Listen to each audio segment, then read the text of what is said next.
For a moment, he learned the basic functions of sight and hearing, and awkwardly, a bit clumsily, with uncoordinated movements, he explored how his limbs worked. Finally, he attempted to get down from the operating table.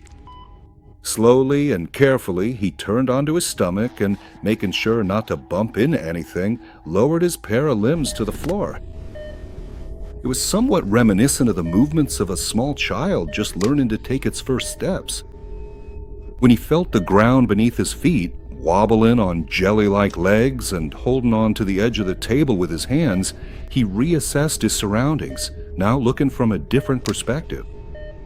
Finally, he turned around, trying to walk in the manner of similar beings he had seen, or so he thought, not too long ago. He took a step back and, losing his balance, flailing his arms in search of support, crashed to the floor with his full weight. The impact was strong and very painful. A real shock after such serious procedures carried out so recently. He lay there for a moment, but driven by curiosity, he overcame the pain as well as the limpness and weakness of muscles that hadn't been used in a long time. Turning onto his stomach again, he got up on all fours, lifting his large and disproportionate head with effort, and finally, like a baby, crawled around the room. A few laps around wore him out completely. It was truly a titanic effort after such a long period of inactivity. Exhausted, he sat down on the floor, leaning against the base of the table. His eyes closed on their own, and soon his large head drooped onto his chest. He fell into a deep sleep while his biological memory kept trying to reconstruct itself. Unable to reconstruct larger areas of itself, it adopted a new algorithm, starting everything from scratch, including the few remnants that had not been erased. This process was accompanied by a dream generated in his brain, which in a way was an attempt to fit an adult individual into the behaviors of a crawling infant. While sleeping, he now saw the world from a child's point of view. The previously dormant childlike brain cells, contrary to the biological program of his body's development, were becoming active with every passing moment. In his dream, he found himself back on the ship. He was in the control room, where the strangely arranged bodies of his dead companions lay against the wall. He approached them and shook them, grabbing their hands. Finally, seeing that it had no effect, he loudly called for the medical robot. It appeared suddenly and brought a series of diagnostic sensors, one by one, close to each of the dead individuals. Moments later, a beam of white, intense light shot out from the middle section of its body, which it directed separately at each of those lying there. At that moment, his dead companions jerked, their bodies twitching spasmodically as they were jolted by electric charges. After a while, the robot stopped this bizarre resuscitation and moved aside. He started shaking their hands again, and suddenly, one of them opened his huge eyes very quickly, turned his head toward him, and then spoke. "It didn't work. We'll never go home again." He replied, "Don't worry about it. We have plenty of food, but most importantly, we'll always be able to play hide and seek, and no one will ever make us eat porridge with milk again." The other one looked at him strangely and blinked his eyes. Another sentence was spoken. "I don't know if it matters, but I just wanted to point out that we've all been dead for a long time." Cause and effect relationship. He was shaken again.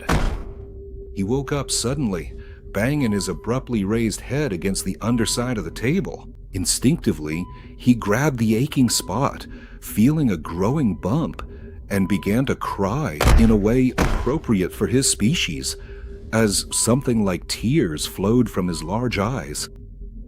He wailed like that for a while. Sniffling, he crawled over to the ship's control room. When he arrived, his eyes took in the sight of a ruined room. This was exactly where the design flaw had been hidden. The ship's creators had anticipated almost everything, except for one small detail: the pilot's body weight changing after meals. The result of this oversight was the tragic death of the entire crew. It might have seemed that the sturdy platform to which the seats were attached would withstand such loads. But this time, things turned out differently. Looking at the torn scraps of the bases of their former seats and a detached part lying by the wall, he began searching his memory for the right procedure, when suddenly he recognized the correct one and understood what needed to be done. He quickly reached the main computer terminal and, approaching the communicator, gave his first command. Computer, display the status of the ship's devices, indicating any damage, and carry out all possible repairs at every identified emergency point. At that moment, installation schematics appeared on the screen with red blinking points indicating damage, and somewhere from the upper sectors of the ship, designated robot repair teams set out. Despite his unnatural behavior, struggling to adapt to the psyche of a child, he was still his old, energetic self, fighting for survival. The knowledge of an adult, stored in his gray cells, supported him greatly in this. Clinging tightly to the edge of the desk with his hands, half kneeling, he watched what was happening on the screen. Of course, he couldn't hold that position for long, because his tired muscles soon rebelled. With a loud smack, he fell onto his butt, and it hurt again. He spent a moment thinking with his childish mind, and finally crawled over to the base of the opposite console, where he leaned against it comfortably. Even though it was farther away, now he could see everything clearly, without any unnecessary effort. The red dots were slowly disappearing, letting him know that the malfunctions and damages had been fixed. At a certain point, the time came when the repair robots finished their work, and there wasn't a single red dot left on the screen.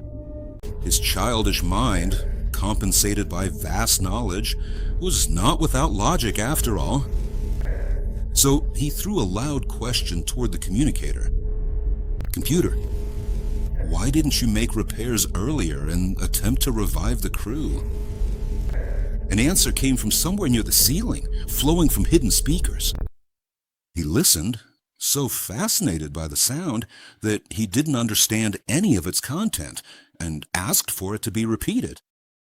The computer was equipped with a voice synthesizer that used the voice of a member of his species, but of the opposite sex. Maybe that's why, somewhere deep in his subconscious, he felt a kind of spiritual closeness.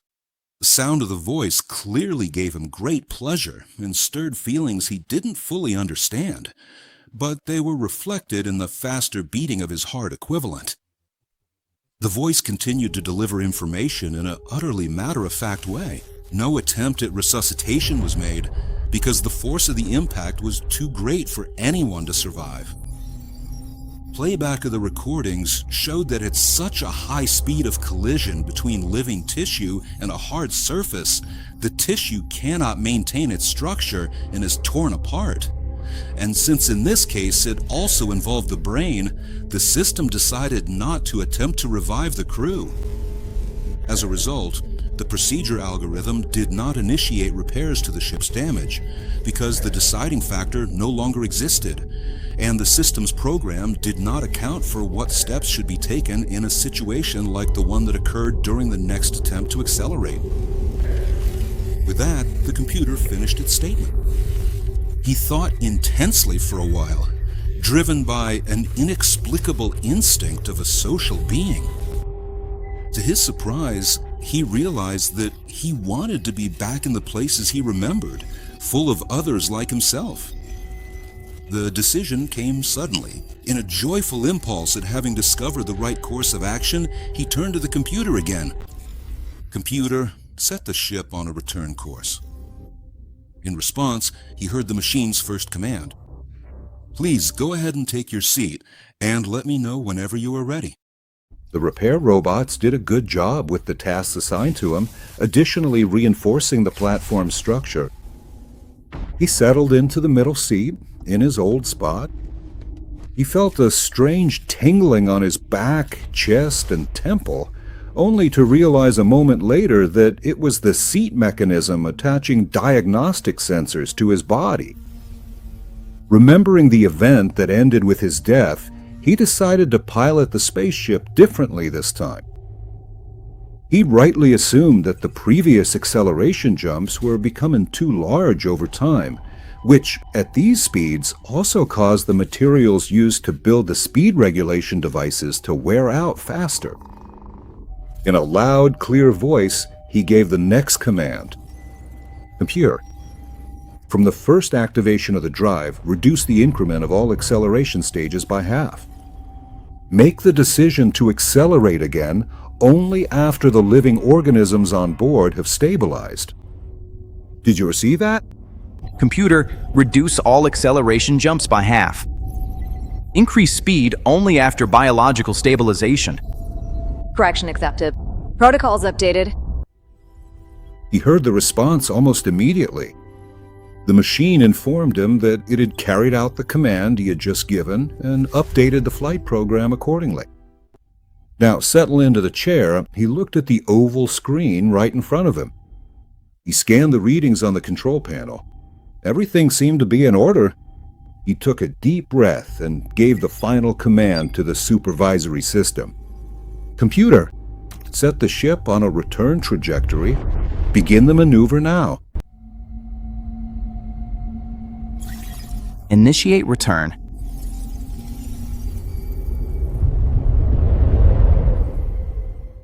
A second later, he distinctly felt everything around him gently tremble, as faint, barely noticeable vibrations ran through the floor and his seat. A muffled sound, reminiscent of a large electric motor starting up, reached his ears through the walls. The stars on the screen, which had been motionless until now, began to move and started shifting to the left. The ship was turning around, and he watched the monitor and the slow movement to the bright dots, which were soon obscured by the massive disk of the galaxy. So, intoxicated by the marvelous view and the feeling of momentary safety, he drifted into a peaceful sleep, which his weakened body had been craving for quite some time. He was awakened by a brief electric shock, strong enough to make him jump up suddenly. From the ceiling, he heard a voice ordering him to proceed immediately to the medical room. The system supervising the ship's acceleration had to interrupt the increase in speed so as not to expose the only living crew member to even the slightest risk. Even so, by that time it had managed to accelerate the ship to 170,000 kilometers per second. He slowly relaxed after a rather abrupt awakening, and as soon as the diagnostic sensors withdrew from his body, he slid off the chair and obediently crawled to the medical bay. When he got there, he struggled to climb back onto the diagnostic operating table and, following all the computer's instructions, lay down flat. A robot approached and put immobilizing clamps on his left forearm, fastening them securely along with his arm to the tabletop. This was necessary. Any machine performing precise operations on a living organism must have the operating field secured. He watched all of this with a concerned look, patiently waiting to see what would happen next. At a certain moment, the robot, holding a rather large, thick needle in its gripper, one end of which was attached to a transparent tube, swiftly and with almost perfect precision inserted it into his left forearm, thus connecting something like an IV to his bloodstream. He felt only a brief, mild sting, but the sight of the needle stuck in his arm triggered an instinctive terror in him. "AAA! Computer, the robot hurt me." He screamed at the top of his lungs, tears streaming from his big eyes. The machine, taking the complaint it heard as a question, recited, "Due to the exhaustion of your body, it was necessary to immediately replenish the deficiency of nutrients. If this visible measure had not been applied, you could have lost consciousness or might never have woken up again. To avoid similar situations, you should regularly replenish your nutrient levels with at least 2 meals per shipboard day. I explained that due to the long period during which you haven't consumed any meals, it is recommended to exercise great caution when eating the first one, and its composition should be as easily digestible as possible. The computer has finished its explanations. He, distracted for a moment by the machine that briefly caught his attention, now calmly watched as the nourishing fluid slowly dripped, seeping from the transparent container straight into the funnel of the tube connected to the needle. After some time, when he was almost asleep, a robot approached and, in a flash, dismantled the clamps holding his forearm while simultaneously removing the needle. It did this so quickly and skillfully that he didn't even feel it. He instinctively rubbed the spot where he had been pricked, and for a moment weighed in his strange mind what he had heard about meals. Based on scraps of memories and a naturally felt need, he guessed what it was about. The only thing was, he still didn't know where to start. Finally, he made a decision. He called for help from his trusty computer, which, as he had already found out, never let him down. "Computer, how and where do I eat a meal?" The machine was silent for a moment, as if surprised by a question it had never encountered before, and finally replied, "The mess hall is in the 4th sector, at the end of the corridor." At these words, he carefully slid off the table, recalling the image of the mess hall and the corridor leading to it.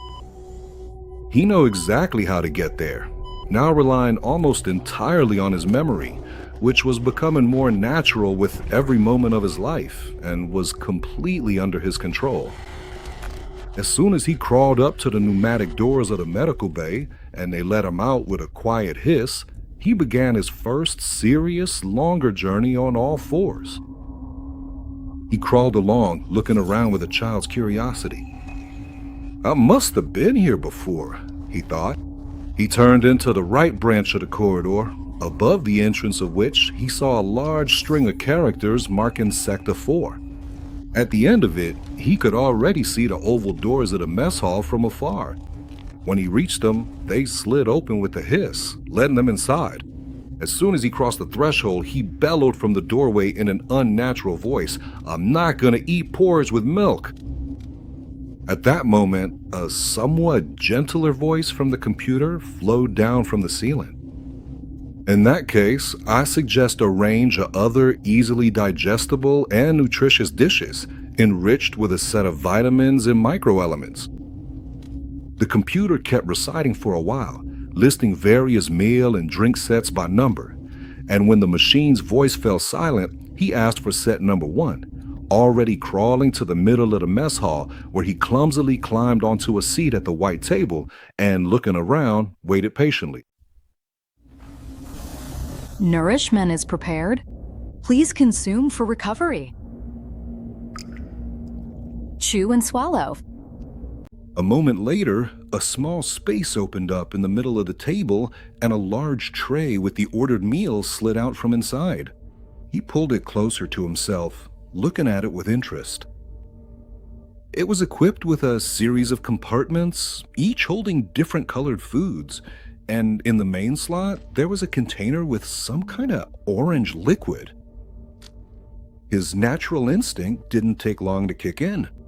He lunged at the food, stuffing it into his green mouth with his hands, paying no attention at all to the special scoop attached to the tray, which was meant to serve as a spoon. He ate greedily, and it was clear that he was thoroughly enjoying himself. When he had emptied all the compartments, he reached for the round container with liquid. He drank it in one go, almost choking on it. He finished off the sweet drink almost to the last drop and carelessly set the container aside, then naturally wiped his mouth with the back of his hand, smearing some of the leftover purple mush from his meal across his cheek. A loud burp and the accompanying gurgling in his stomach surprised and puzzled him a bit, but he didn't pay much attention to it. Slowly and carefully, he slid off the raised platform that served as a seat, lying on his stomach, and crawled toward the door leading to the hallway. He didn't get far. Fatigue and the blissful feeling of a full stomach did their job. About halfway to the control room, he decided to take a break. When he stopped, he curled up into a fetal position, tucking his legs in and placing his right forearm under his head, pressing his back against the hallway wall. Moments later, he was already in a deep sleep, giving his body a chance to regain its strength. While he slept soundly inside the spaceship hurtling through space, safe as a fetus in its mother's womb, the ship sped at a dizzying pace toward the galaxy that was drawing closer with every passing second.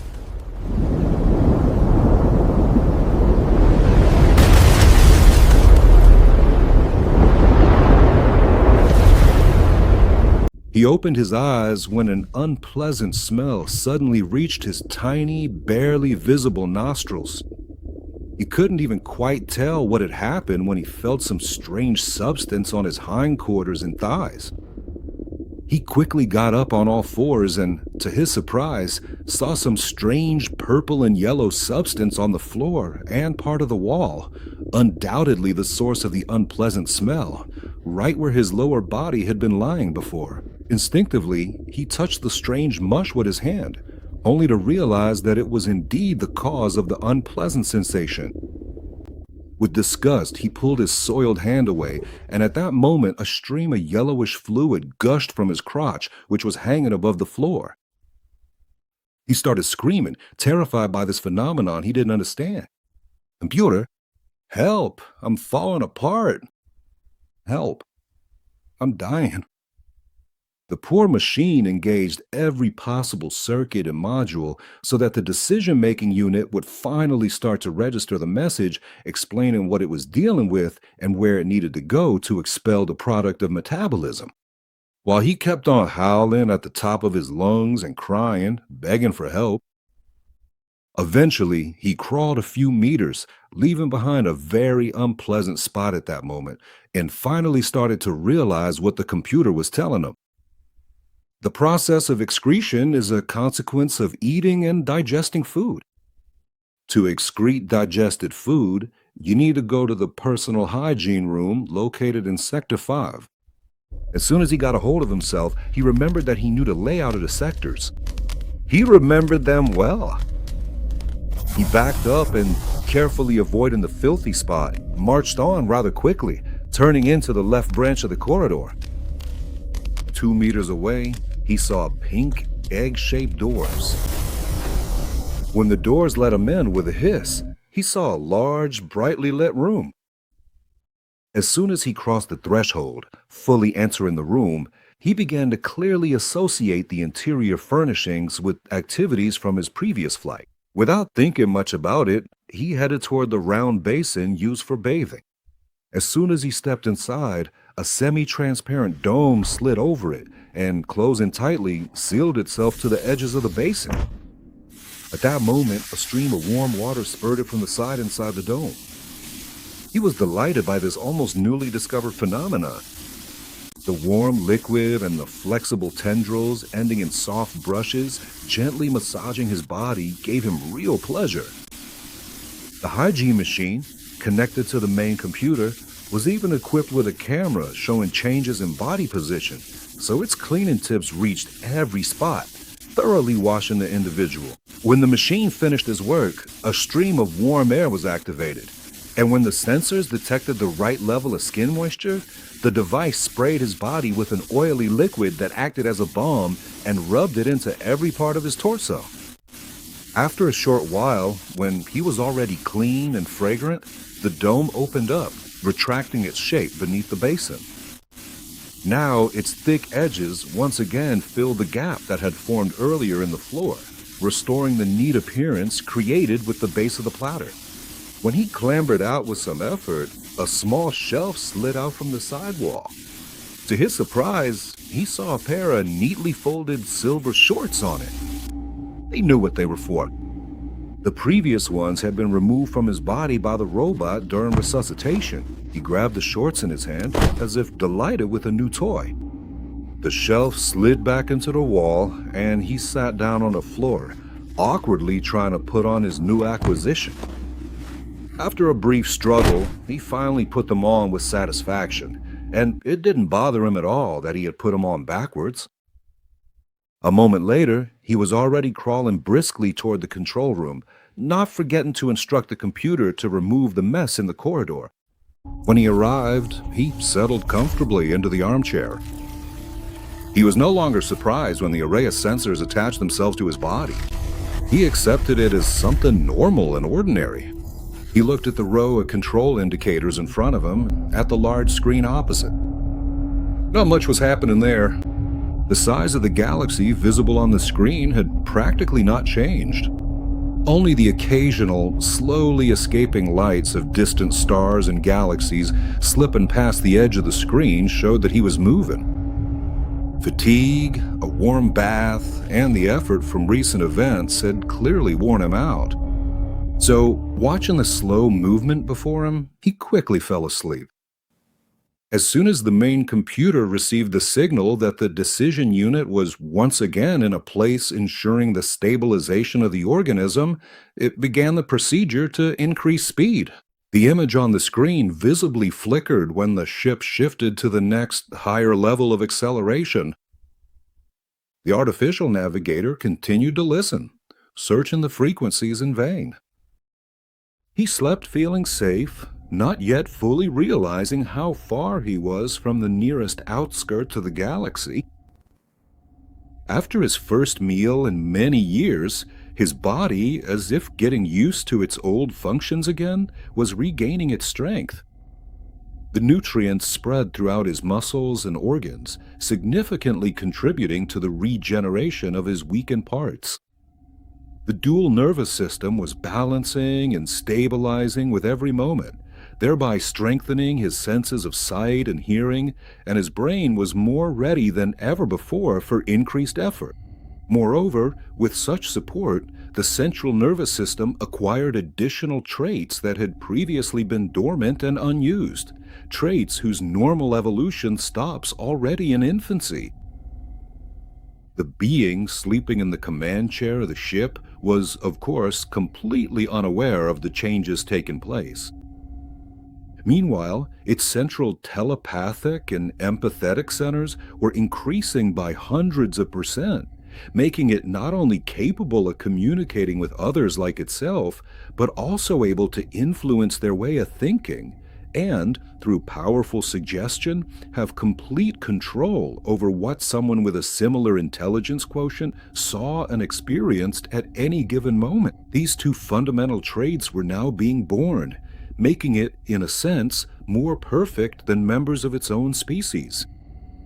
In one area of its brain, a third and most powerful trait was forming, which was like a culmination of the other two developing senses. The confused nature of its biological organism, somehow sensing in its own way just how hopeless its situation was, reinforced by a duplicated nervous system, began to experiment, trying to protect itself from destruction. The eighth sense, which was just now developing, was able in its own unique way to predict and warn him of impending danger or any other situation of primary importance to his survival. He started to dream. He walked upright down the corridor leading to Sector 4. When he reached the mess hall and saw its interior, he noticed that there were 2 dishes in the middle of the table. He wasn't hungry, but he wondered why the mess had served 2 meals. The conclusion was simple. Someone had to be somewhere nearby. Intrigued, he began searching. Soon, he reached the bathroom and walked around it. There was no one there. A bit thrown off, he headed to Sector 6, vaguely remembering, as if in a dream, that he often went there. He was the commander and pilot of the ship, but above all, he was a scientist.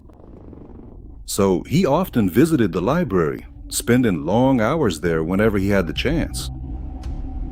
When the brown doors let him inside, he saw his chief engineer sitting by the projector. He turned to him and said, "I just don't understand how this could have happened to us."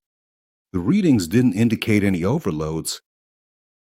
"That's not really important anymore," he replied, sitting down next to him, and continued, The most important thing is that someone else besides me is still here.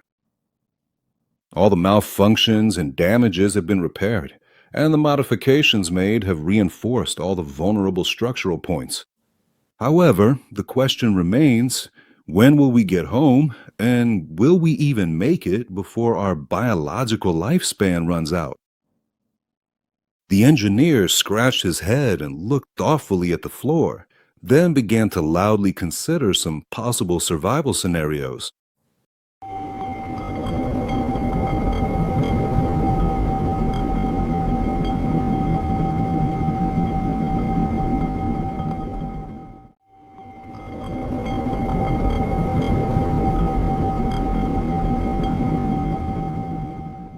Taking into account the galaxy that's, as you know, rushing toward us at a speed at 200,000 kilometers per second, I think that if we manage to accelerate the ship to the maximum speed of 299,000 kilometers per second, it would practically mean reaching an approach speed of 499,000 kilometers per second without having to break the light barrier.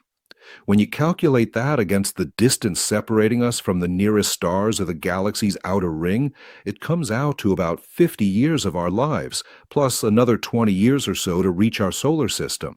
Of course, if we're lucky and the navigator picks up any transmission from our planets, then they'll be able to pinpoint the source fairly accurately, and therefore the direction it's coming from. And what if they don't pick up any transmission? He asked another question. Visually, his companion remained silent for a moment, raising his right hand to his furrowed forehead, a sign of intense mental effort. In that case, all we can do is use the hibernation program, which, fortunately, someone installed in the computer. Unfortunately, as you know, the ship wasn't designed for such a long journey, and no cryogenic devices were installed on board. But if you give the computer the command to build a cryogenic capsule, the robot teams, using available materials, like parts from the medical and personal hygiene rooms, will be able to construct a basic hibernator that will certainly keep you alive for the next 100 years. Later on, fatigue and oxidation of some materials won't guarantee survival if the cryogenic capsule develops even the slightest leak. That sounds reasonable, he replied, and then added, considering that a similar state accompanied the preservation of our bodies from decomposition right after the accident when the main lowered the temperature. Actually, that's what allowed me to survive. It's a shame y'all didn't make it. A psychological shock jolted him awake, and he suddenly felt himself break out in a sweat. For a moment, he thought about it, considering the dream conversation with the engineer. But something about it didn't add up. He had a clear sense that he had overlooked some important aspect.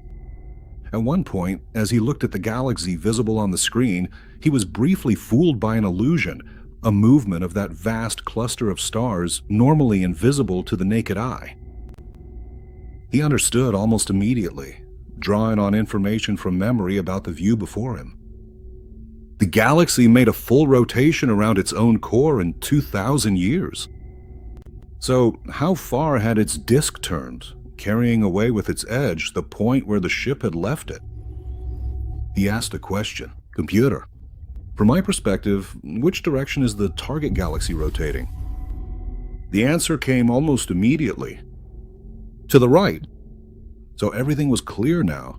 Now, he would have to calculate the time he had left to reach the outermost edges and the rotational speed of the galaxy, which would ultimately give him an approximate point where the ship had left the galaxy. He didn't realize, not even now, just how big and how fast the change in his way of thinking and perceiving had been while he slept. He slept for a good 12 hours, and during that time his body underwent a real revolution, especially when it came to his brain. The speed at which he clarified issues and drew conclusions had increased immensely. His original memory, although stripped of much of its former content and seemingly relieved of an excess of unnecessary information, now contained only a compendium from the last several years of his previous life, when, through diligent study, he acquired the comprehensive knowledge necessary for space travel. The few remaining images from his former life that survived in his mind allowed his psyche to retain some basic personality traits, especially those from early childhood. And so, with every passing hour, he was becoming more and more like a brilliant child. A child whose home was a spaceship tearing through space, and whose mother was the onboard computer.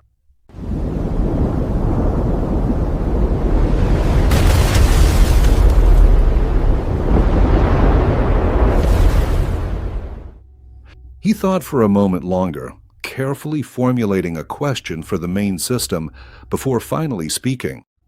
"Computer, when entering the coordinates for the return route, did the navigation block take into account the distance the ship has traveled since entering the return trajectory? And did it also consider the speed at which the galactic disk is rotating, including an estimate of the ship's original exit point into intergalactic space?" The machine was silent for a moment, analyzing the complex content of the question, and then spoke up in a somewhat surprised voice. "No, the navigation system did not take any other coordinates into account. It only performed the return maneuver and, as ordered, headed directly for the edge of the galactic disk. The system could not make the decision to search for an entry point into the ring on its own due to insufficient data. The system is completely subordinate to the orders of the decision-making unit." Now he took a deep breath, realizing that from now on he would have to be more precise when giving orders to the main system. Then, as if with the accumulated force of the word, long suppressed mainly by his own ignorance, now realizing this as well as the priority of the questions he was asking, he quickly blurted out the proper command for the machine. Perform the calculations related to the last question, and when you have the final result, direct the ship to the point closest to where it actually left the galaxy.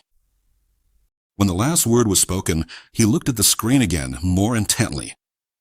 Stars and distant galaxies were now disappearing more quickly beyond the edge of the screen. Instinctively, his eyes fell on the speedometer just below its lower frame.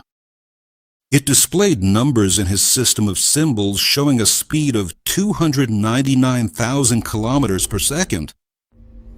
In fact, it was only now that it fully sank in that he had just reached the speed limit, and there was no way he could go any faster.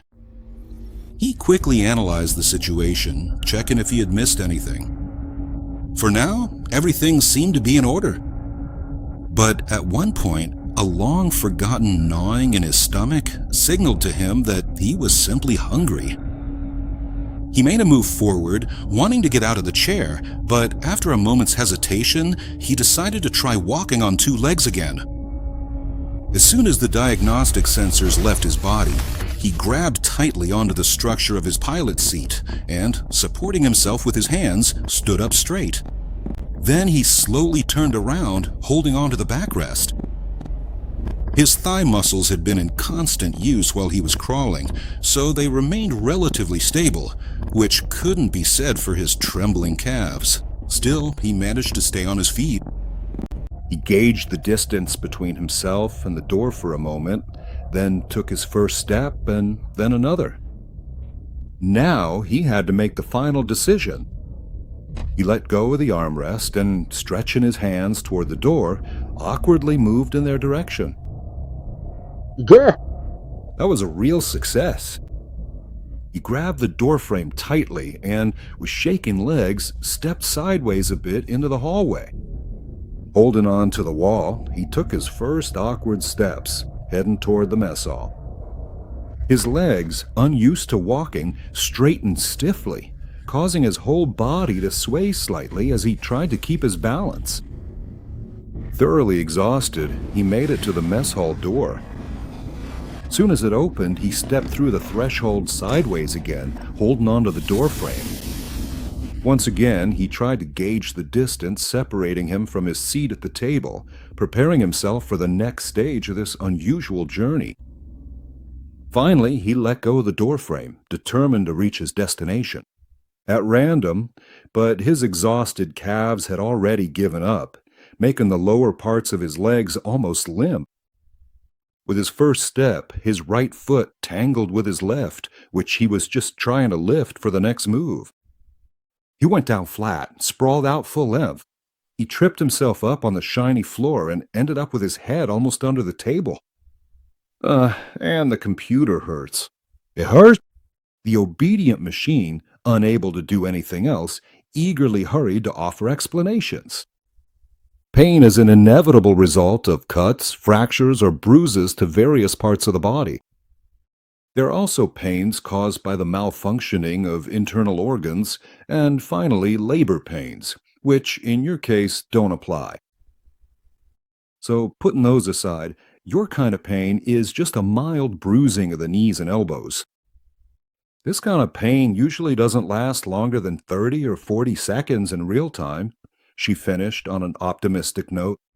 He pulled himself together a bit, still shaking, and rubbing his sore spots. He climbed onto the comfortable seat at the table. "Set one," he said, sniffling and rubbing his bruised knee at the same time. The meal soon appeared on the table, so he dug in with appetite, stuffing food into his mouth with his hands, until at one point he noticed the scoop stuck in the tray's lid. He grabbed it with his messy hand and, turning it in front of his eyes, examined it with curiosity. Soon, however, he lost interest in it, returning to his meal and tossing it aside.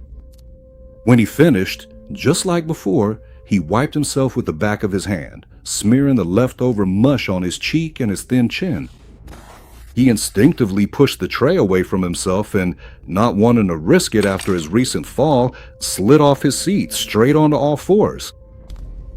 His starved body digested the food as fast as the jet engine burns fuel, so before he could reach his usual spot, he had to return to the restroom. After some time, once again clean and smelling fresh after a revitalizing bath, he crawled straight to the control room. At one point, when he was almost at the entrance, he remembered the library from his dream. A brief impulse of instinct, combined with simple curiosity, made him change his original destination and head straight for the library. When he reached the brown doors, they slid open, letting him inside. He crawled across the threshold, lifting his head high and looked around. Warm, yellowish light shone from the ceiling. In the middle stood a projector, and on the opposite wall he saw a large white screen. He immediately also noticed on the side walls 2 enormous panoramic views of his home planet, which he hadn't seen before in the dream projection. One of them showed a city with huge domed structures, among which there were some that resembled pyramids, as well as ordinary square and rectangular buildings. Towering over the entire city panorama depicted in the image was a massive tower reaching into the sky, from whose interior a white and blue glow radiated above its peak, clearly signaling to the viewer a gigantic energy emission that powered the city and all its devices, as well as the machines used within it. Amidst the entire agglomeration of buildings, parks, and clearly designated routes, both ground and flying vehicles moved about. The machines, especially the flying ones, mostly resembled elongated cigars and saucers in shape, but among them there were also others with completely non-aerodynamic forms. Some were depicted in flight, while others, on the other hand, were clearly shown by the creator of the mural as standing almost motionless, as if suspended on invisible wires. He stared for quite a while, intrigued by the scale and overwhelmed by the city's gigantism. At a certain point, he could already tell that one type of these flying vehicles was used for transporting city citizens or residents. When his gaze fell on the scene of a craft docking at a platform stop, with waiting passengers boarding it, the platform seemed to grow straight out of the wall of one of the architectural giants here, somewhere over 300 meters above ground level. The sight made such a tremendous impression on him that he decided to sit down in a deep armchair by the projector. He thought for a moment about how to ask the computer for a similar image and explanations before finally speaking up. Display and describe related topics connected to the views on the walls of the onboard library. The projector came to life, and images from the lives of the great cities of his former world began to appear on the white screen. Now he saw where he truly came from. At one point, the film being shown revealed something like a bar full of patrons enjoying themselves. So, by watching the screen, he finally learned what the scoop, always stubbornly stuck in the tray's mold, was actually for when served with meals. After a while, however, he began to ask questions himself, delving deeper and deeper into the details and fascinating technical solutions. Why does it fly? He abruptly interrupted the machine, which was just explaining the types of vehicles allowed in city traffic. The computer immediately stopped the projection, drawing on the screen a diagram of the vehicle that had just been moving, a vehicle designed for fast travel around the city, and patiently began to explain the purpose, functioning, and operating principles of each component of the flying machine. The visible type of fast ion transporter is powered by internal energy. The schematic of the simplest electrostatic engine is as follows. Negatively charged metal needles are positioned above a metal grid that emits positive electric charges. The air ions between these electrodes move toward the grid due to the potential difference, transferring their charge to it and exiting through the openings as neutral molecules. This operation is similar to a well-known electronic component called a diode. In an electrostatic engine, thrust is generated by creating and significantly accelerating ionized gas atoms, in this case the surrounding air, within the electrostatic field produced by the vehicle itself. So high-voltage electrical energy is directly converted into the kinetic energy of the airstream. The electrostatic engine has no moving parts, so it practically doesn't wear out. It operates silently and without vibrations. A flying vehicle powered by such an engine can move in any direction and hover in place. The advantage of electrostatic propulsion over power supplied from the ground lies precisely in the ease of maneuvering during flight. Other vehicles powered from a tower have to hover almost motionless above the transmitting antenna in order to recharge. The shape of an ionocraft can be anything. Most often, they're made in the form of discs or rectangular plates, which also serve as the base of the vehicle. The economic efficiency of an ionocraft is 40 to 50%, which is a pretty good result compared to rotor-type machines produced until recently, whose efficiency was only 14 to 18%. The computer finished its explanation, returning to the suddenly interrupted projection. But after a moment, he saw something again that he didn't understand and asked once more, "Why is the bigger one holding the smaller one by the hand?" "Because that's a child holding on to their parent," the machine replied and continued. "Without a parent, children are completely helpless and must be under the constant care of adults." "But why?" He kept asking, relentlessly pestering the computer, and it kept answering meticulously, trying not to leave anything out. Finally, that one-of-a-kind question came up, the one all parents fear. "And where do babies come from?" The machine immediately displayed biological diagrams of individuals of opposite sexes, explaining the function of the organs used for reproduction. When it finished, it showed a short film of two beings engaging in intercourse, and then, to top it off, served him a graphic video of childbirth itself. He now sat there, fascinated by what he was seeing, relentlessly bombarding the computer with hundreds of questions, and so, almost completely spontaneously, his extraordinary education began, an education that, in a way, made up for his lost memory. During this time, the artificial navigator calculated and pinpointed the location of the ship's previous exit beyond the galaxy. Now it was ready to precisely direct it onto the correct trajectory. However, it made a mistake.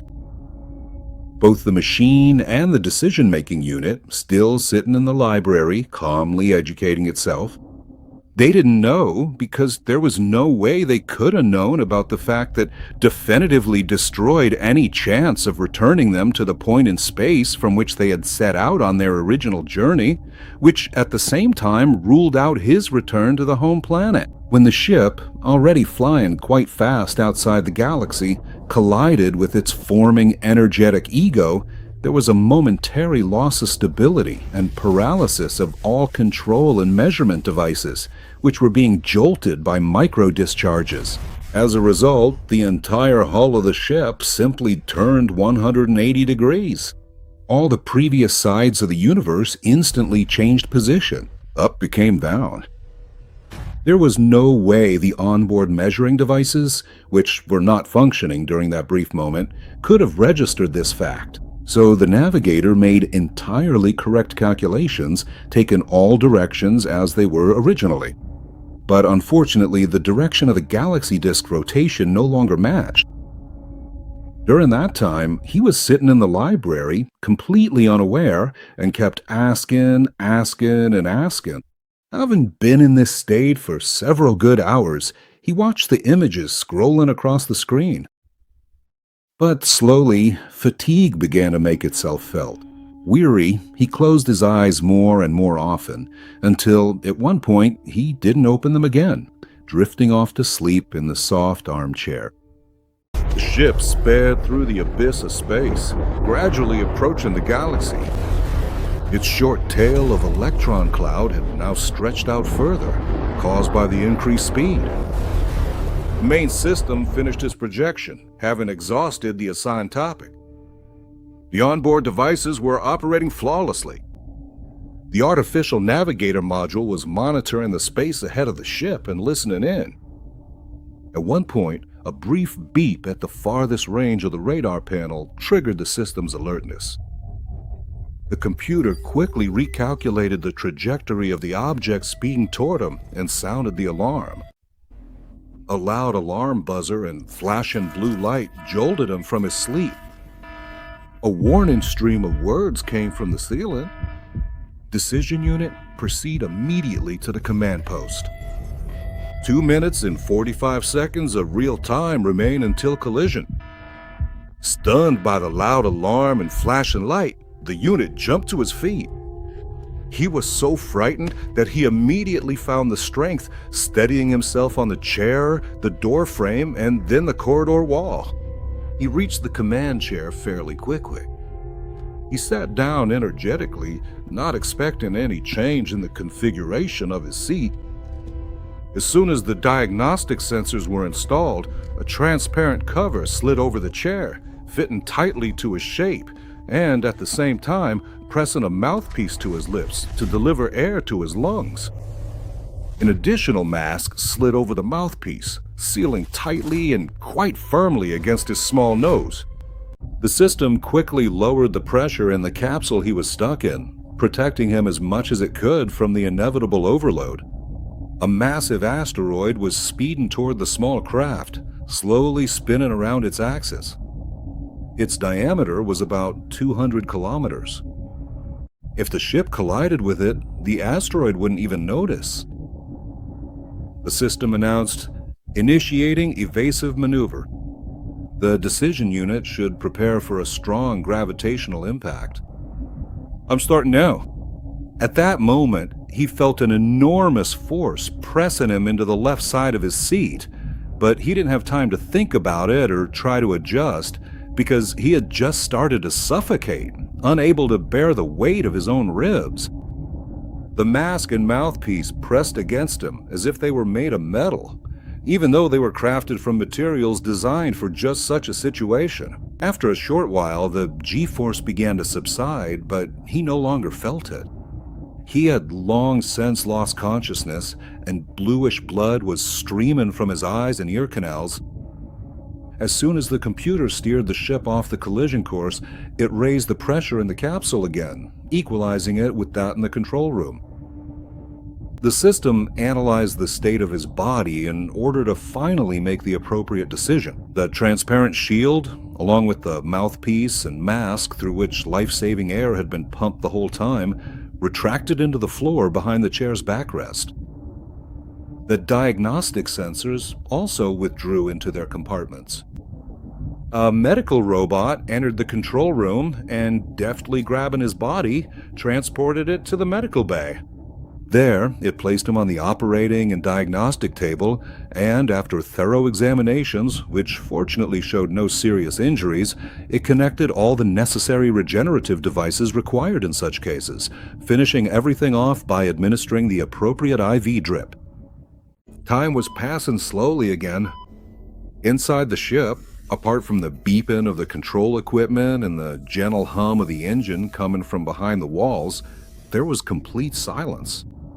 Only the medical robot, which would approach the patient lying there from time to time, remained alert to every indication from the monitoring system. It adjusted the patient's position, changed the IV drip, and ensured the proper functioning of the connected devices that were regenerating and sustaining the fragile life. The system waited as always, patient and invisible, yet keeping a close watch on everything concerning the ship and the only living being on board.